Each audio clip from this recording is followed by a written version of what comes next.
परमात्मकी చాలా సంతృప్తి కలిగి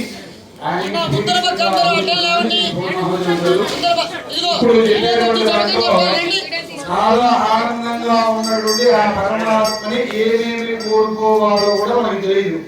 దాని గురించి వాళ్ళకి దృష్టి వేశారు దేవతలే. మీరు ఇవి కోరుకోవడం అక్కడ దీనివల్ల మీకు ప్రయోజనం అని అటువంటి కోరికలని చెప్పేటువంటిది ఈ చమకం. అటువంటి దాంట్లో ఆ యొక్క చమకంలోనే చాలా రకాలుగా ఉంది. ఏంటంటే గోధుమాష్టమే ఉదరాష్టమే ప్రియంగాష్టమే శ్రీధాన్యం కావాలి, శ్యామధాన్యం కావాలి, మానధాన్యం కావాలి, ఇవన్నీ ఉపయోగిస్తుంది. అలాగే మేము యజ్ఞం చేయాలంటే యజ్ఞాష్టమే బహిష్టమే వేదిష్టమే దృష్ట్యాష్టమే ఇవన్నీ ఒక కోరిక. ఇలా ఏమేమి కోరుకోవాలో కూడా మనకి తెలియదు. పరమాత్మ మనకి ప్రత్యక్షమైతే ఆ యొక్క పరమాత్మని ఏమేమి కోరుకోవాలో కూడా దేవతలే ఒక లిస్టు వేసి మనకి ఇవి కోరుకుంటా ఉన్నారు. అటువంటి కోరికలన్నీ చెప్పేటువంటిది. ఆ భూనిష్టమైన అప్పుడు వచ్చేటువంటి జ్వాలలో ఆ అగ్ని ఇంకా ఏదైతే కోరికలు కోరుకున్నామో అవి కూడా సిద్ధిస్తాయి. యజ్ఞం కలుపుతాం, ఆయుర్దాయం కావాలి అన్నారు. దేని గురించి యజ్ఞం కలుపుతాం, మళ్ళీ యజ్ఞం చేసేందుకు ఆయుర్దాయం. యజ్ఞం కలుపుతాం. యజ్ఞం నేను చేసింది అంటే మళ్ళీ ఇంకో యజ్ఞం చేసేందుకు ఇది బీజం అవ్వాలి. అటువంటి మహత్తరమైనటువంటి కోరికలన్నీ ఉంటాయి. మీ మనోభీష్ట ఆ యజ్ఞ పరమాత్మకి పరమాత్మ దేవతాత్మ స్వరూపమైన యజ్ఞం అంటారు కనుక ఆ సమయంలో మనం కోరుకొని ఆయన నైవేద్యం చేస్తే అవన్నీ కూడా సిద్ధిస్తాయి. సర్వదేవతలు ఆ యజ్ఞముఖంగానే ఉంటారు, అగ్నిహోత్ర స్వరూపంగానే. అటువంటి మహత్తరమైనటువంటి హోమం జరుగుతుంది. అందరూ కూడా నమస్కారం చేసుకుంటాం. చాలా నిర్మలమైన మనసుతో భగవన్నామం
Namaste.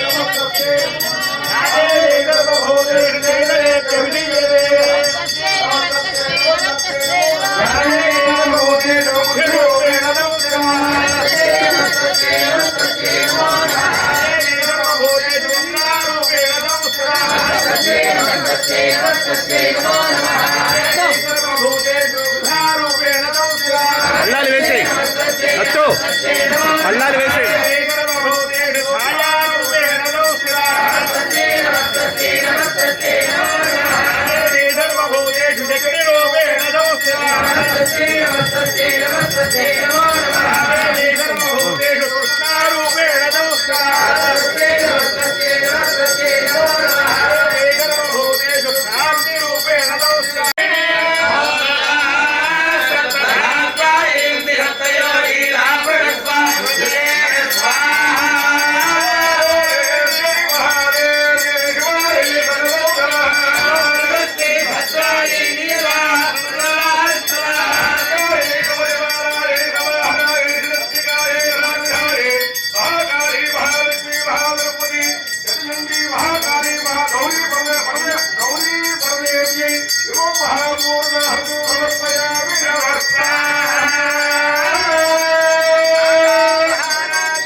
అస్మిన్ మహత్యం గవే